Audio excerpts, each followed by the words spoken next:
오늘도 사연 튜브를 찾아주셔서 감사합니다. 오늘의 사연 시작하겠습니다. 안녕하세요.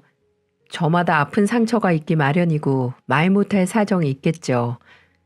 제게도 역시 너무나 가슴 아픈 사연이 있는데요. 오랫동안 제 가슴 속에 묻어만 두었다가 이젠 여러분들에게 풀어놓으려고 합니다. 그렇게 하면 덧나고 또 덧난 제 마음속 상처가 조금은 치유가 될 수 있을지 모르겠다는 생각이 들어 이렇게 사연을 보내게 되었습니다. 저와 나이가 비슷한 연배인 어머님, 아버님들은 제 글에 많은 공감을 하실 것 같아요. 옛말에 자식 새끼들 키워봤자 아무 소용없다 라는 말이 있잖아요. 저는 정말 이 말이 남들 얘기인 줄만 알았습니다. 하지만 평생 힘들게 키워온 하나밖에 없는 아들에게 제대로 뒤통수를 맞으면서 하루하루가 지옥 같고 괴롭기만 합니다. 이런 상황에서 여러분들은 어떤 결정을 내리실지 참으로 궁금하기만 하네요. 저는 그때 그 시절 22이면 지금 생각해도 너무나 꽃다운 나이죠. 그렇게 아무것도 모르는 어린 나이에 투박하지만 성실한 남편을 만나 서울 외곽에 신접살림을 차렸습니다. 당시에는 가난하지 않는 사람을 찾기가 힘들 정도로 참 어려운 시기였어요. 그래서 좀도둑도 많았고 사람 사이에 정도 많았죠. 남편은 볼펜 공장에서 하루 종일 일을 하면서도 일요일마다 한강 백사장에 나가 음료수를 팔았습니다. 참 찢어지게도 가난했지만 남편은 처자식을 먹여 살리기 위해서 정말 부지런하게 살았어요. 아들에겐 이 가난을 물려주고 싶지 않다면서 8살짜리 어린 아들한테 공부를 열심히 해야 한다는 말을 늘 입버릇처럼 했습니다. 철영아, 넌 꼭 아빠처럼 되지 말고 훌륭한 사람이 돼야 한다. 그러려면 첫째도 공부, 둘째도 공부야. 잘 알겠지? 남편이 하도 세뇌를 해선지 아이는 꼭 훌륭한 의사가 돼서 엄마 아빠 호강시켜 주겠다며 참으로 공부를 열심히 하더군요. 믿겨지시나요? 8살짜리가 친구들은 밖에서 소꿉장난하고 놀 때 우리 아들은 책상 앞에 앉아 공부했다는 사실을요. 아들은 꼬물거리는 손으로 숫자나 낱말을 열심히 익혔고 남편은 그런 아들을 흐뭇하게 바라보곤 했습니다. 여보, 우리 철영이 좀 봐. 이 녀석이 벌써 한글로 제 이름을 쓰잖아. 당신도 참, 그게 그렇게도 좋아요? 그럼 당연히 좋지. 우리 철영이는 분명 씩씩하고 똑똑한 어른이 될 거야. 틀림없어. 맞아요. 우리 철영이는 분명 훌륭한 사람이 될 거예요. 하지만 남편은 그 빨리 지나간다던 시간도 누려보지 못하고 세상을 뜨고 말았죠. 여느 때처럼 공장에서 열심히 일을 하던 남편은 심장마비로 쓰러져 버렸고 눈 한 번 뜨지 못하고 그 길로 저승길로 떠나고 말았습니다. 남편을 그렇게 허망하게 떠나보내고 난 뒤 저는 슬픔보다는 앞으로 살 길이 더 막막했어요. 그때 제 나이가 정확히 30이었거든요. 나이 30에 과부가 되니 참 힘들 일들이 많았습니다. 젊은 나이에 혼자가 되니 동네 양아치들이 찝적대는 사람들도 많았고 돈 많은 노인네가 한 달에 얼마 줄 테니 자기한테 시집 오라고 유혹하는 사람도 있었어요. 세상에 정말 별별 미친놈들이 많더라고요. 하지만 전 모든 제안을 거부하고 우리 아들 하나만 바라보고 살기로 결심했습니다. 저만큼 아들이 받은 상처도 컸을 테니까요. 하지만 재산이라곤 쥐뿔도 없는데 남편 없이 어린 자식을 키운다는 게 덜컥 겁이 나더라고요. 하지만 그래도 이 악물고 살아야 했습니다. 무슨 일이 있어도 우리 철영이 훌륭하게 키우고 싶었거든요. 전 처음에 식당에서 설거지하는 일부터 시작했어요. 하루 종일 앉아서 불판 닦고 기름기 묻은 접시를 설거지한다는 게 보통 일이 아니었어요. 허리가 끊어질 것 같고 나중에는 현기증까지 나기 시작하더군요. 그래도 저는 이를 악물고 버텼습니다. 학교에서 열심히 공부하는 우리 아들을 생각하며 이겨내려고 했었죠. 하지만 세상은 그리 호락호락한 곳이 아니었습니다. 식당에서 설거지를 끝내고 퇴근하려고 하는데 사장님이 맥주 한 잔 먹고 가라고 하더군요. 저는 일찍 가봐야 한다며 발걸음을 재촉했지만 술에 취한 사장님은 강제로 저를 막아서는 게 아니겠어요? 이대로 가면 해고야, 해고. 내일부터 나올 생각하지 말라고.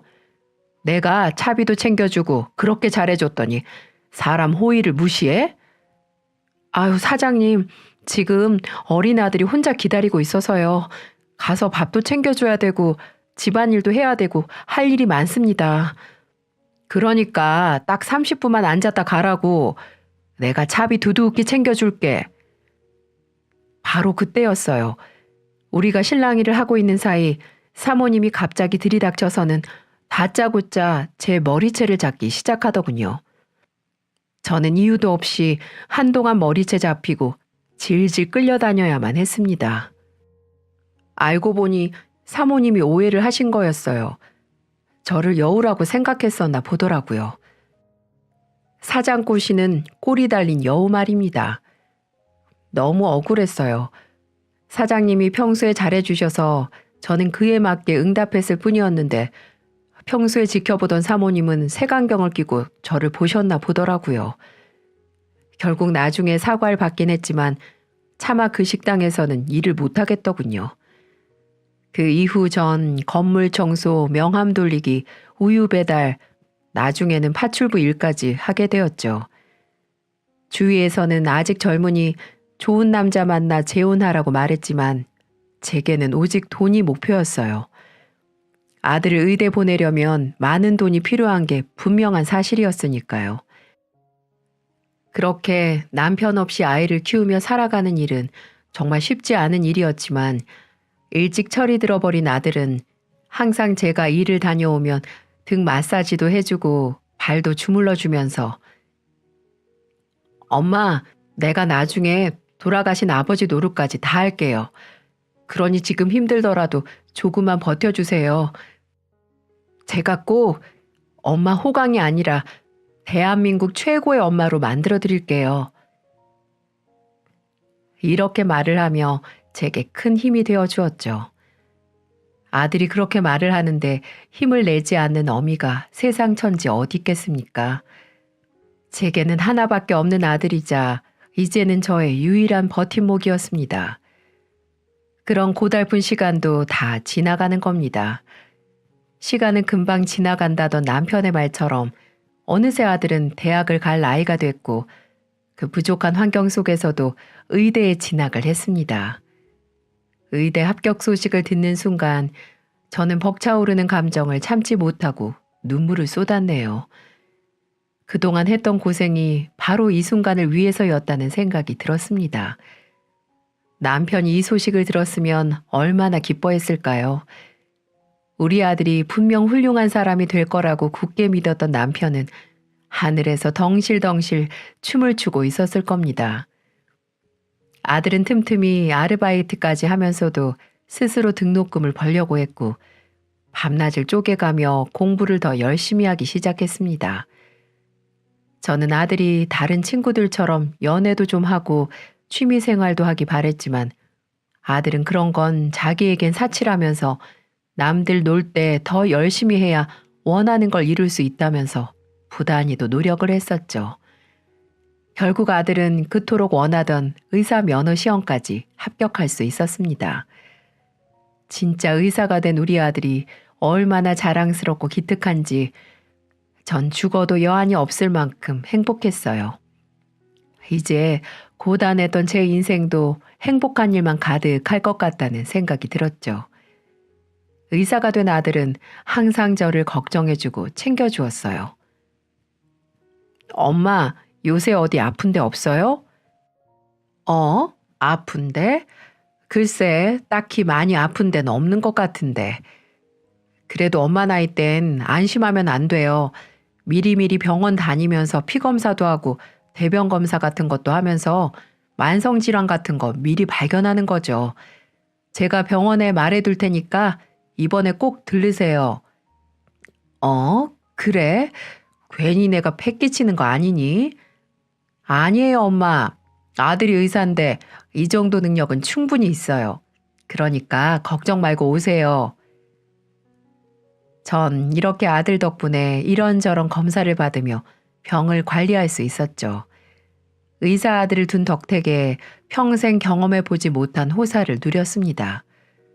어디 그뿐입니까? 의사가 된 아들은 수입도 넉넉해졌고요.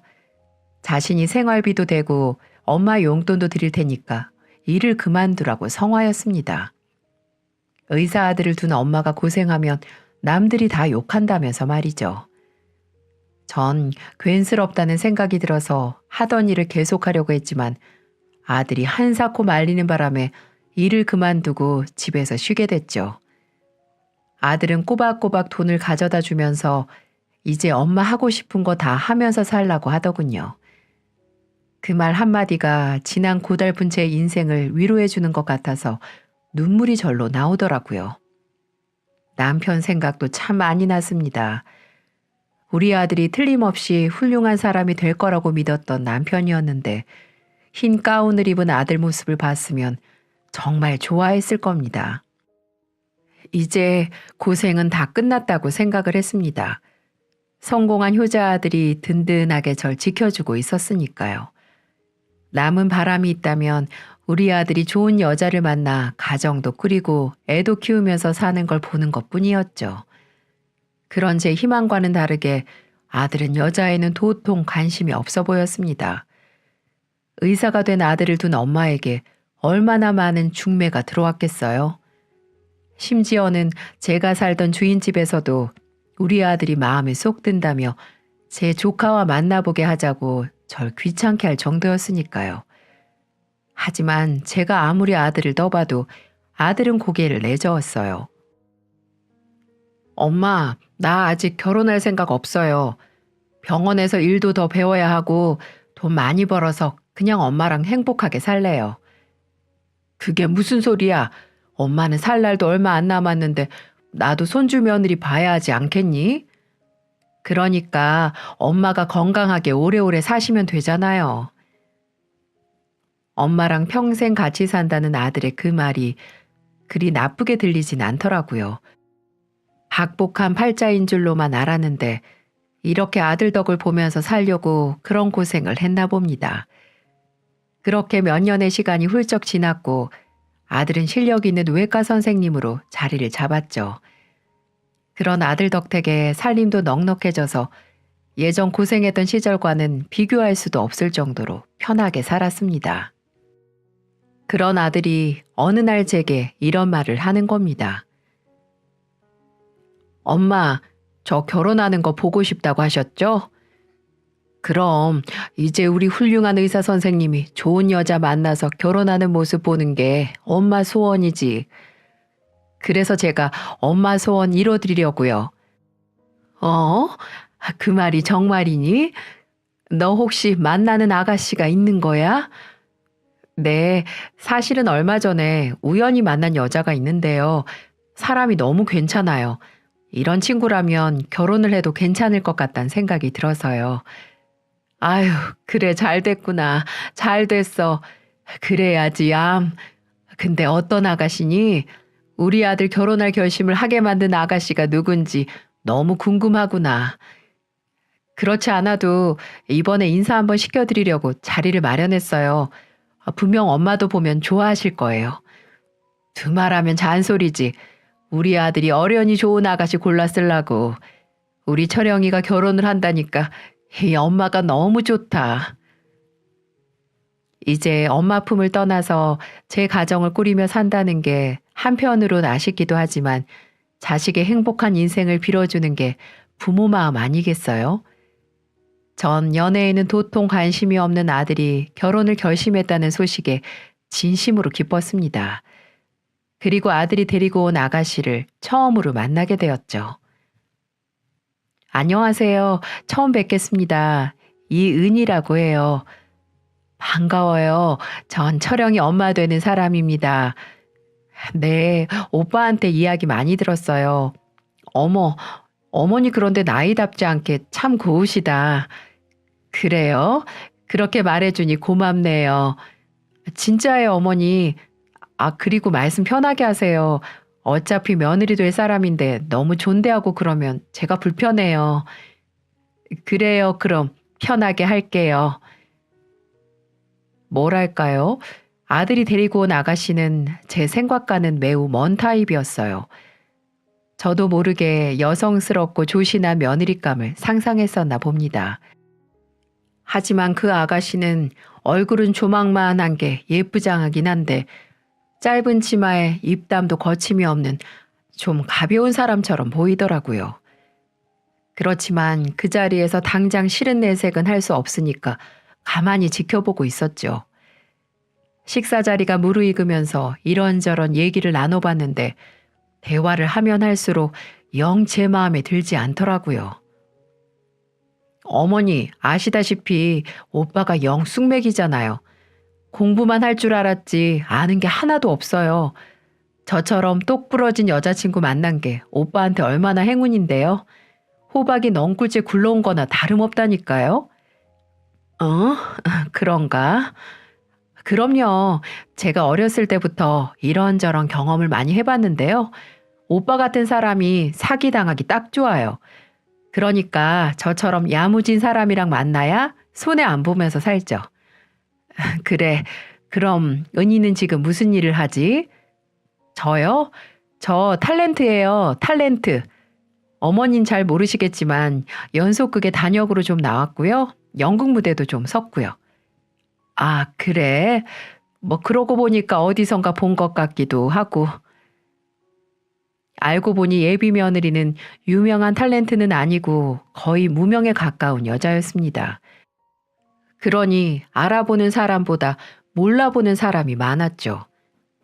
하지만 외모는 여자인 제가 봐도 얼굴은 참 예쁘게 생겼더라고요.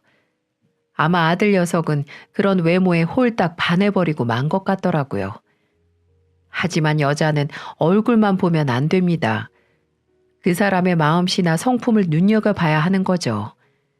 하지만 아들이 제 며느리라고 데리고 온 아가씨는 그런 면에선 거의 빵점이나 다름없었습니다. 첫 만남부터 예의에 어긋난 복장이며 말버릇, 그리고 예비 시어머니를 만나는 자리에 집중하지 못하고 부산을 떨어대는 모습도 그랬고요. 본인이 탤런트라는 걸 뽐내며 마치 제 아들을 만나주는 게 큰 선심이라도 쓰는 것처럼 말하는 것도 마음에 들지 않았습니다. 한마디로 인성이 좀 모자라다고 할까요? 계속 마음에 들지 않는 행동만 골라서 하니까 전 그 자리가 가시방석에 앉은 것처럼 불편하기만 하더라고요. 우리 착한 아들이 어쩌다가 이런 아가씨를 만나 결혼하겠다고 마음을 먹은 건지 속이 꽉 얹힌 것처럼 답답하기만 했습니다. 그 어색한 자리가 겨우 끝나고 전 집에 돌아온 아들에게 물었습니다. 철영아, 그 아가씨 만난 지가 얼마나 됐다고 했지? 이제 4개월 조금 넘었어요. 엄마 보긴 어때요? 참 예쁘게 생겼죠? 그래, 뭐 어여쁜 아가씨이긴 하더라. 그런데 철영아, 우선 너희 둘 만난 지 얼마 안 됐으니까 좀 더 만나보고 결혼을 결정하는 게 어떻겠니? 왜요, 엄마? 혹시 은희가 마음에 안 드세요? 솔직히 엄마 마음에 꼭 드는 사람은 아니더라. 예의에 어긋나는 복장이나 말투를 보니까 좀 철이 없어 보이기도 하고. 은희가 배우 생활을 오래 해서 그래요. 배우들은 자기 매력을 어필해야 되는 직업이잖아요. 전 그래서 더 좋던데. 다른 여자랑 달리 내숭도 없이 시원시원하고 자신의 감정에 솔직하기도 하고요. 그렇긴 한데 어쨌든 연애랑 결혼은 많이 다르니까. 그래도 결혼 상대자는 한 번 결정하면 되돌리기가 쉽지 않잖니. 그러니까 더더 신중하게 생각해야지. 결혼은 너무 서두르지 말고 그 아가씨 좀 더 진득하게 만나보면서 어떤 사람인지 더 알아보는 게 어떻겠니? 에이, 엄마도 참. 제가 사람 보는 눈이 그렇게 없을까 봐서요. 은희가 첫 만남부터 통통 튀니까 엄마 눈에는 좀 그렇게 보인 거예요. 은희 걔가 얼마나 착하고 심성이 고운데요. 엄마야말로 은희를 더 겪어보면 확실히 아실 거예요. 그래? 아무튼 저희는 올해 안에 결혼하기로 이미 약속했어요. 그러니까 엄마도 기쁘게 허락해 주세요. 네가 그렇게 하기로 했다면야 뭐 할 수 없지만 아들 인생인데 제가 감나라 배나라 할 수 있는 노릇은 아니었으니까요. 아들 말대로 제가 색안경을 끼고 보는 걸 수도 있다는 생각이 들었습니다. 제 며느리감으로는 눈에 차지 않았지만 아들 눈에는 멋진 아내로 보였을지도 모르니까요. 저는 그렇게 마음을 고쳐먹고 두 사람의 결혼을 허락했어요. 그렇게 그해 가을 아들은 결혼을 했고 저는 아들의 새로운 인생이 무탈 없이 행복하기만을 빌고 또 빌었습니다. 처음에 두 사람은 잘 사는 것처럼 보였어요. 아들에게 찰싹 달라붙어서 애교도 부리는 며느리가 한편으로는 어여쁘게도 보였고요. 그리고 제게도 어머니, 어머니 하면서 살갑게 잘 했습니다. 어머니, 저희 왔어요. 그래, 은희 왔니? 네. 그런데 어머니 파마하실 때가 된 것 같은데요. 머리가 너무 많이 풀렸네. 그러니? 네, 그렇다니까요. 이따가 저랑 같이 미용실 갔다 와요. 요새 제가 예쁘다고 생각한 머리가 있는데 어머니한테 아주 딱 잘 어울릴 것 같아요. 그래? 그럼 그래 볼까? 제잘거리는 산새처럼 성격이 밝고 발랄해서 아들 하나밖에 없던 제게 막내딸이 생긴 것 같은 기분도 들었고요. 살림 솜씨는 좀 서툴었지만 이것저것 배우려는 모습이 예쁘게 보였죠. 괜히 며느리를 오해했다는 생각에 조금 부끄럽기도 했습니다. 게다가 며느리는 제게 귀한 손자까지 안겨준 복덩이였습니다. 어머니, 어머니한테 드릴 선물이 있어요. 선물? 오늘 무슨 날도 아닌데 웬 선물이니? 어머니 곧 손주 보실 수 있을 것 같아요. 뭐? 은희 너 아이 가졌니? 네, 어머니 병원에서 확인했는데요. 저 임신했대요. 아이고, 그랬구나. 정말 고맙다, 은희야. 고마워. 에이, 고맙긴요. 이게 다 어머니가 제게 사랑을 듬뿍 주신 덕분이죠. 며느리가 행동이 좀 가볍고 여우 같은 면이 없진 않았지만 그래도 제 남편 좋아하고 제게 모나게 굴지 않는 게 다행이라고 생각했어요. 하긴 어떤 며느리가 와도 완벽할 수 있겠습니까? 전 두 사람이 다투지 않고 아이를 키우면서 단란하게 살면 된 거라고 생각했습니다. 그렇지만 며느리와의 갈등은 손자가 세상 밖으로 나오면서부터 시작됐습니다. 아무리 바빠도 혼자 계신 어머니가 신경 쓰인다며 자주 찾아오고 연락도 자주 했던 애들이었습니다. 그런 애들이 점점 제게 소홀해지는 것이 느껴졌죠. 물론 아이가 생겼으니까 이해 못할 일은 아니었습니다. 시어머니가 돼서 그 정도도 헤아리지 못하는 건 아니었으니까요. 그런데 그 정도가 너무 지나치다는 생각이 자꾸 드는 겁니다. 어쩌다 제가 찾아가도 반가운 기색 없이 냉랭하기만 하고요. 처음에 보였던 며느리의 살가움이 조금도 보이지가 않더라고요. 기다리다 못해 전화라도 한 통하면 수화기를 통해서 찬바람이 쌩쌩 불어오기 일쑤였어요. 은희야, 요새 어떻게 지내고 있니? 네, 잘 지내고 있어요. 그래, 우리 며느리랑 손자 생각이 궁금해서 연락 한번 해봤다. 네, 별일 없지? 네, 별일 없어요. 언제 한번 넘어오지 않을래? 애 데리고 가기가 힘들어서요. 나중에 봬요.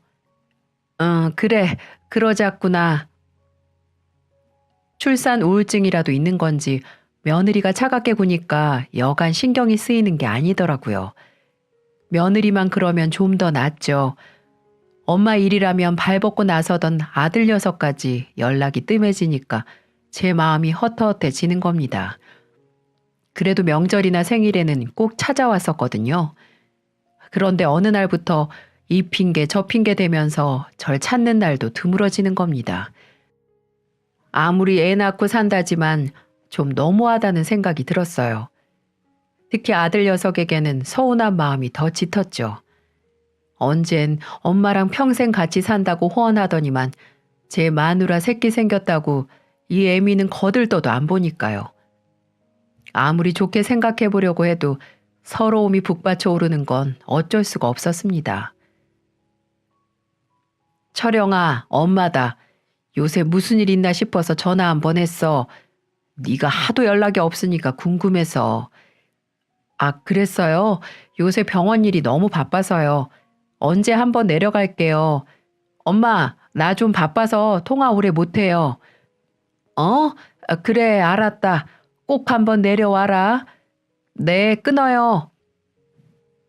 매번 이런 식이었어요. 그러다 보니 이제 아들 내외 얼굴 보기가 1년에 한두 번 보는 것도 쉽지가 않더라고요. 그렇게 원하던 며느리 손자 다 봤는데 이렇게 말년을 쓸쓸하게 보내다 갈 것만 같아서 마음이 무거웠습니다. 그러던 어느 날이었어요.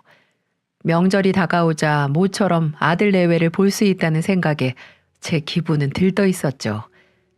그런데 아들한테서 뜻밖의 오지 못하겠다는 연락이 오더라고요.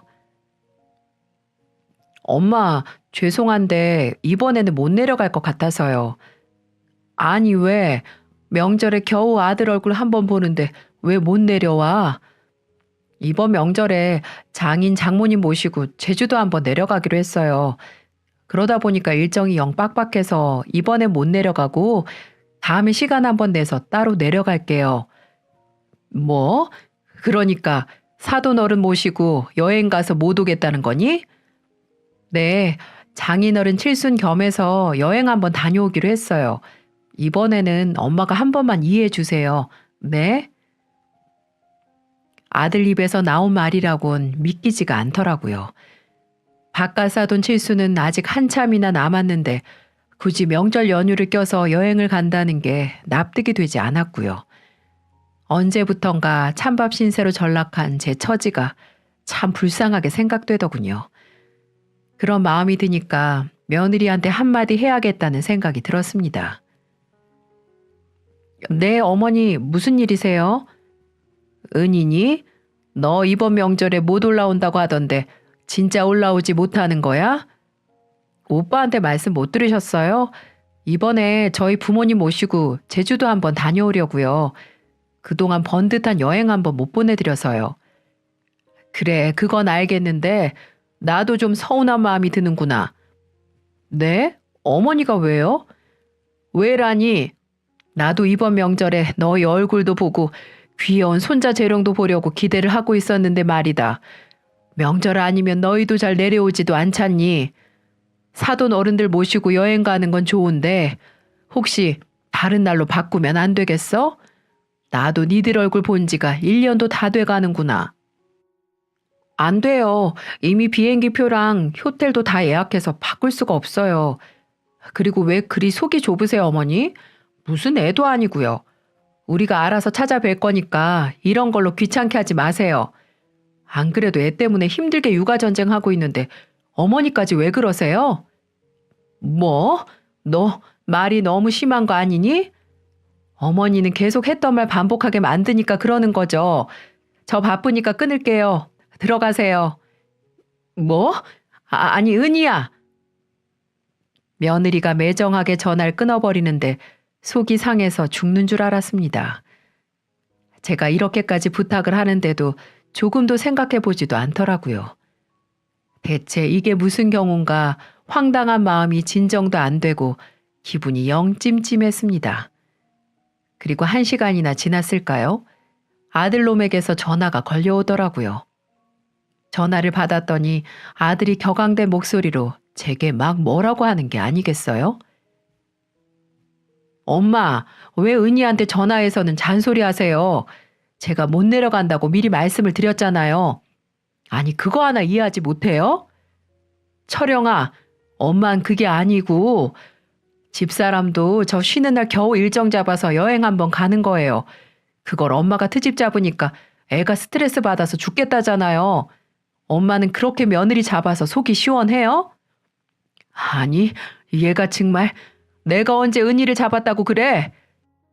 그냥 일정을 변경하는 게 어렵냐고 물은 것뿐인데. 그 말이 그 말이잖아요. 제가 제주도 다녀와서 어련히 엄마 집에 찾아갈까. 정말 어른답지 못하게 왜 그래요 정말? 뭐? 너 말 다 했니? 아, 됐어요 됐어. 엄마가 자꾸 이러면 이번 명절만이 아니라 평생 못 내려갈지도 모르니까 그렇게 아세요. 뭐라고? 흥분한 아들이 저한테 그렇게 쏘아대고는 전화를 툭 하고 끊어버리는데 얼마나 제 마음이 아프던지요. 단 한 번도 제게 목소리를 높인 적이 없던 아들인데 마치 딴 사람처럼 구는 모습이 당최 적응이 되질 않는 겁니다. 이뿐만이 아니었어요. 1년에 한 번뿐인 제 생일날이었어요. 저는 아무리 바빠도 이날은 제게 와줄 거라고 믿었죠. 하지만 이날도 아들 부부는 제게 생일 선물을 주는 대신 큰 아픔을 선사해 주더군요. 생일 전날까지도 아들 부부의 전화를 기다렸는데 전화 한 통이 없더군요. 그래서 걱정되기도 해서 제가 먼저 전화를 걸었죠. 철영아, 요즘 무슨 일 있니? 요새 왜 통 전화가 없어? 걱정돼서 전화해봤다. 아, 엄마, 별일 없으시죠? 무슨 일로 전화하셨어요? 무슨 일이긴. 엄마가 아들한테 일이 있어야 전화하니? 그리고 내가 이 말까진 안 하려고 했는데 내일 엄마 생일인데 전화 한 통도 없어서 전화해봤다. 좀 서운하구나. 에이, 엄마, 요즘 누가 일일이 생일을 챙겨요. 바빠 죽겠구만. 엄마는 아들이 열심히 잘 사는 모습이 엄마 생일 선물 아닌가요? 아무튼 죄송해요. 나중에 찾아뵐게요. 뭐? 넌 네 처자식만 중요하고 이 애미는 눈에도 안 보이니? 엄마 아픈 데는 없는지 무슨 걱정은 없는지 어떻게 지내는지 궁금하지도 않아? 그리고 너 애 낳고 한 번도 오지 않았어. 왜? 네 마누라가 가기 싫대? 아, 사실은 엄마 집에 가면 이상한 냄새 나고 위생상 애한테 안 좋다면서 자꾸 안 간다고 하네요. 그렇다고 저만 갈 수도 없는 노릇이고요. 나중에 애가 좀 크면 그때 갈게요. 뭐? 너 말 다 했어? 저는 아들이 하는 말에 깜짝 놀라고 말았습니다. 다른 이유도 아니고 냄새나고 더럽다고 저를 찾아오지 않는다뇨. 제 집 주변에 공장이 있어서 냄새가 날 수 있다는 건 인정합니다. 그렇다고 안 온다는 게 말이 되는 소린가요? 그리고 아들 혼자 와서 잘 지내는지 들여다볼 수 있는 건데 며느리가 가기 싫다고 했다고 자기도 안 온다뇨. 이때 처음으로 아들에게 배신감이라는 걸 느낄 수 있었네요.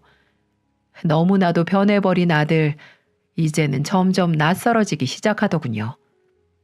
그렇게 아들에게 일방적으로 당하고 보니까 인생이 참 덧없게 느껴지는 겁니다. 차라리 이 모습을 보지 못한 남편이 다행이란 생각이 들 정도였어요. 저는 그날 서러운 마음에 남편 사진을 붙들고 통곡을 하고 말았죠. 아무것도 모르는 사진 속 남편은 빙그레 웃기만 하는데 차라리 혀 확 깨물고 남편 곁으로 갈까 이런 생각도 했답니다. 이젠 다시는 아들 인생에 끼어들지 말아야겠다는 생각도 했어요. 제가 아이들 인생에 걸림돌이 된다면 그게 맞는 거겠죠. 그것 역시 부모의 역할이라면 마땅히 그렇게 하는 게 맞습니다. 그렇게 전 아들 며느리에게 일체 연락을 하지 않았습니다. 그런데 아들놈도 제게 연락을 하지 않더라고요. 내심 아들이 죄송하다며 사과를 할 거라고 기대했습니다. 하지만 제 생각은 큰 오산이었어요. 아들 내외와 전 무려 5년이라는 시간 동안 통화 한 번, 문자 한 번 주고받지 않고 살았습니다. 아니네요. 제가 먼저 중간에 한 번 한 적이 있었는데 제가 아들 잘 살지? 이렇게 문자를 보내니 아들은 네. 이렇게 단답형으로 한 글자로 문자를 보내더이다. 2년 만에 연락했는데 잘 사시냐는 말도 없이 네 하고 끝이라뇨. 저는 결국 너무 자존심이 상해 그 이후로 어떤 연락도 하지 않았습니다. 제가 안 하니 아들 며느리 아무도 기다렸다는 듯 저를 없는 사람 취급을 하더군요. 참 서러웠습니다. 정말 죽고 싶을 정도로 가슴이 아프더군요. 마시지도 못하는 막걸리를 마시며 얼마나 울었는지 몰라요. 얼마나 가슴을 부여잡고 서럽게 울었는지 모릅니다. 나중에 알고 보니까 아들이 왜 제게 연락을 안 한 줄 아시나요? 바로 그 탤런트했다던 며느리 때문이었습니다. 제가 애들 신혼 초에 며느리한테 했던 잔소리가 마음에 담고 있었나 보더라고요.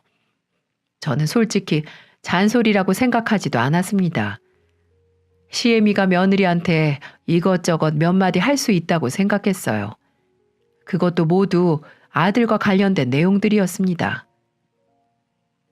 예, 우리 아들 밥 꼬박꼬박 챙겨야 한다. 아침 안 먹으면 하루 종일 힘이 없어서 안 돼. 예, 집이 이게 뭐니? 화장실이고 주방이고 이렇게 더럽게 살면 어떡해. 설거지 제때 안 하면 냄새 나는 거 몰라? 시간이 지금 새벽 2시가 넘었는데 아직도 밖에서 놀고 있는 거야? 여자가 결혼했으면 일찍 다녀야지. 우리 아들이 전화 왔잖니. 너 전화 안 받는다고. 어여 들어가라. 꼭 들어가서 전화해라. 알겠니? 이렇게 저는 며느리가 주부로서 도리를 하지 못할 때 어른으로서 질책을 한 적이 있었습니다. 그리고 너무 며느리한테 아들이 잡혀 사는 것 같아 나무란 적도 있었고요. 그게 며느리한테는 시집살이로 들렸나 보더라고요. 어쩌다 한번 아들 집에 가서 말했을 뿐인데 이렇게 손주 낳고 매정하게 나오니까 요즘 애들이 독하다는 생각까지 들더군요. 그리고 며느리는 그렇다 쳐도 아들내미까지 똑같이 행동을 하니 제가 속에서 부글부글 끓지 않을 수가 있겠습니까? 그렇게 아들놈과 연락을 끊고 지낸 지 6년째가 다 되어갈 무렵 여느 때처럼 혼자 저녁상을 준비하고 있는데 누군가가 초인종을 누르더라고요. 이 시간에 찾아올 사람이 없는데 의아한 마음으로 문을 열었는데 글쎄 몇 년 동안 보지 못한 아들놈이 덩그러니 서 있는 게 아니겠어요? 아니, 너 철영이 아니냐? 엄마, 저 왔어요. 세상에, 저는 아들 얼굴을 보고 기절 초풍하는 줄 알았습니다. 제가 알던 아들 얼굴이 아니었어요. 통통했던 볼살은 광대뼈가 튀어나올 정도로 피골이 상접해 있었고 눈빛이 퀭한 것이 마치 혼이 나간 사람처럼 보였죠. 애가 삐쩍 말라서는 며칠이나 굶은 노숙자처럼 보이는 겁니다. 그리고 아들 옆에는 작달 만한 어린애가 겁먹은 표정으로 바싹 붙어 있더라고요. 네 꼴이 그게 뭐니? 네가 왜 이런 꼴로 여기로 온 거야? 은희는 어쩌고? 엄마, 죄송해요. 제가 생각이 짧았어요. 뭐? 대체 그게 무슨 말이야? 너 무슨 일 있었어? 얼른 말해봐, 얼른. 심장이 터질 듯 뛰었습니다. 아들에겐 분명 무슨 일이 있었던 겁니다. 대체 며느리는 어딜 가고 아들과 손자만 거짓골을 하고 나타난 걸까요? 전 얼른 두 사람을 집으로 들였고 아들과 손자는 며칠은 굶은 것처럼 차려진 밥상에 몰두하더군요. 그것만 봐도 얘들이 어떻게 살았는지 짐작이 됐습니다. 겨우 숨을 돌린 아들이 담담하게 풀어놓은 사연은 정말 기가 막혔습니다.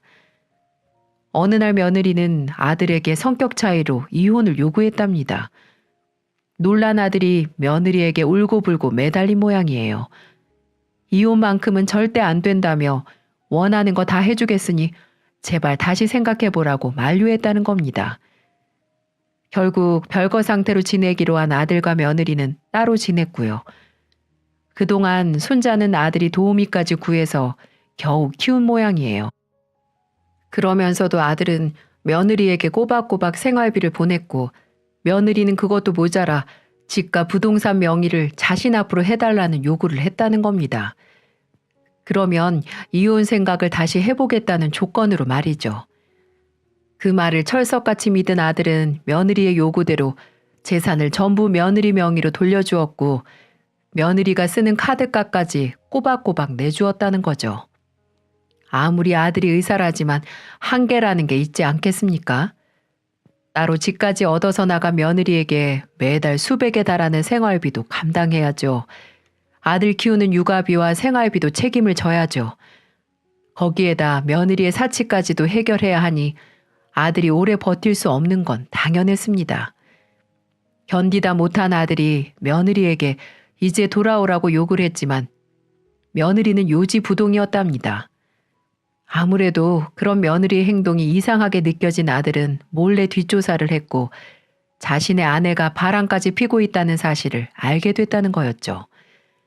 그것도 모르고 자기 마누라가 그저 성격 차이로만 이혼을 요구하는 줄 알았던 아들놈은 며느리 마음을 돌리기 위해 쓸개까지 다 내어주었으니 얼마나 분통이 터졌겠습니까? 하지만 이미 때는 늦고 말았습니다. 아들이 며느리를 찾아 따지려고 했을 땐 이미 며느리는 자취를 감추고만 뒤였답니다. 며느리 앞으로 돌려줬던 모든 재산도 이미 처분한 뒤였고요. 아들 수중에는 빚만 잔뜩 남은 상태였고 아들은 그 충격에 의사 생활도 잠시 접고 거의 폐인처럼 살다시피 했다는 겁니다.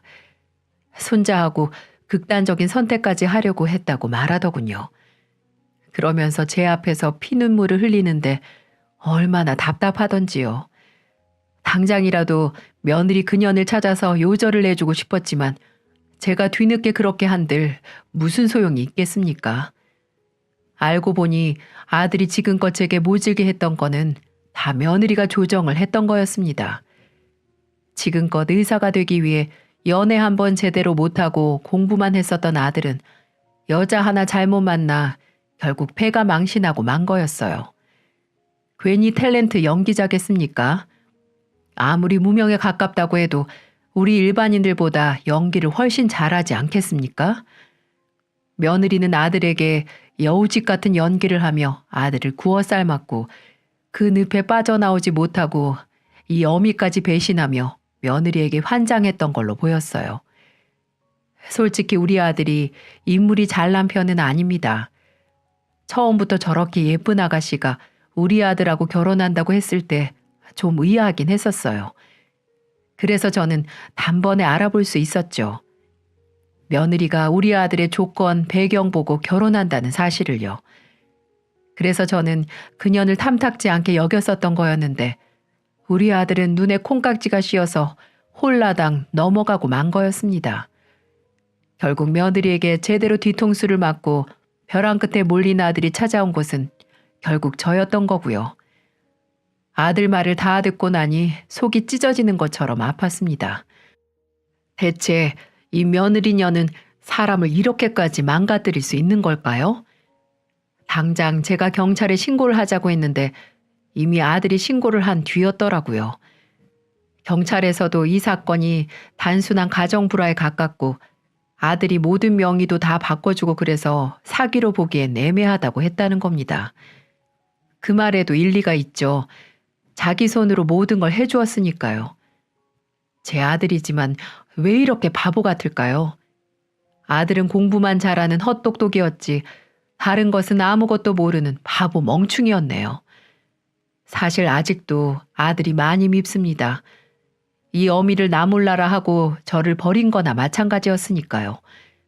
제가 이놈 하나 키우려고 어떻게 발버둥 쳤는데 말년에 제게 돌아온 건 냉대와 무시뿐이었습니다. 그래서 일단 우선은 같이 있고 싶지 않아 손주만 주고 나가라고 쫓아버렸네요. 그러지 않으면 이 손주도 돌보지 않을 거라면서 말이죠. 손자는 무슨 잘못이 있겠습니까? 그저 부모 잘못 만난 게 죄이겠죠. 아들놈은 아직도 며느리를 잊지 못하는 듯합니다. 언젠가는 다시 돌아올 거라는 과대망상에 빠져 사는 것 같아요. 그래서 저도 고민이 많네요. 아들은 오늘도 전화 와서 며느리한테 연락 없었냐고 헛소리를 하네요. 이런 아들을 제가 어떻게 할까요? 옆에서 손주는 뭘 모르고 아주 예쁘게 자고 있네요. 부모 사랑 한창 받아야 할 나이에 이 할미 집에서 저렇게 불쌍하게 자고 있으니 제 가슴이 너무나 아픕니다. 이제 저도 여기서 마무리를 지어야 할 것 같습니다. 사람이 살다 보면 이런 일도 있고 저런 일도 있겠지만 제 박복한 팔자가 운명인가 봅니다. 어쩌겠어요. 받아들여야겠죠.